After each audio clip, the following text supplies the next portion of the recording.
Gold, trusted gold buyers. మీరు తాకట్టు పెట్టిన బంగారాన్ని విడిపించి ఈ రోజు ఉన్న మార్కెట్ ధరకు కొనబడను.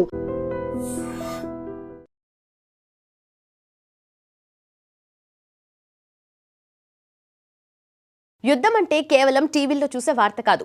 అక్కడున్న వేలాది మంది భారతీయుల పాలిట అది ఒక మృత్యుపాశం. ఇరాన్ ఇజ్రాయెల్ మధ్య మొదలైన యుద్ధం కేవలం ఆ దేశాల సరిహద్దులకే పరిమితం కాలేదు. ఇప్పుడు దుబాయ్, ఖతర్, కువైట్ లాంటి దేశాల్లో పొట్టకూటి కోసం వెళ్లిన మన తెలుగువారి గుండెల్లో రైళ్లు పరిగెత్తిస్తుంది. ఒక పక్క యుద్ధం ఎప్పుడు ముంచుకొస్తుందో అని ప్రాణాలు అరచేతిలో పెట్టుకుని మన వాళ్ళు బిక్కుబిక్కుమంటుంటే, మరోపక్క ఇక్కడి సోషల్ మీడియాలో సిద్ధాంతాల యుద్ధం మొదలైంది.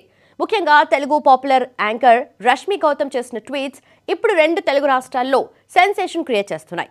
గ్లామర్ టాల్గా, జబర్దస్త్ యాంకర్గా మనకు తెలిసిన రష్మి ఇప్పుడు ఏకంగా ప్రధాని మోదీకి విన్నపం చేస్తూ ఒక పొలిటికల్ బాంబ్ పేల్చింది. రాడికల్ మనస్తత్వం ఉన్న వాళ్ళని ఇరాన్ పంపించేయండి అంటూ ఆమె చేసిన కామెంట్స్ వెనుక అసలు ఉద్దేశం ఏంటి?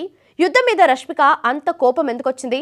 ఇక వివరాల్లోకి వెళ్తే, మన దేశం భిన్నత్వంలో ఏకత్వాన్ని నమ్ముతుంది, అన్ని మతాలను గౌరవిస్తుంది, అయితే అతివాద భావజాలాన్ని సహించదు. అలాంటి ఆలోచనలను ఇక్కడ ప్రోత్సహించకూడదు అంటూ రష్మి తన ట్విట్టర్లో పేర్కొన్నారు. యుద్ధాన్ని సమర్థించే రాడికల్ ఆలోచనలతో ఉన్నవారిని ఇరాన్కు పంపాలని ప్రధాని మోదీకి విజ్ఞప్తి చేశారు. అలాంటి వారు అక్కడికి వెళ్లి తమ అభిప్రాయాలను అనుగుణంగా వ్యవహరించవచ్చని వ్యాఖ్యానించారు.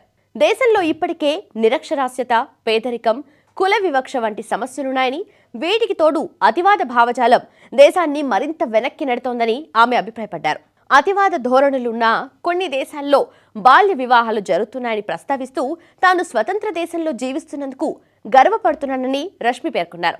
ముఖ్యంగా తన పర్సనల్ లైఫ్, పెళ్లి గురించి వచ్చిన ప్రశ్నలకు ఆమె ఇచ్చిన రిటార్ట్, ఒక స్వతంత్ర దేశంలో నేను ఎలాగైనా బతకగలను అని చెప్పడం ఆమె బోల్డ్నెస్కు నిదర్శనం.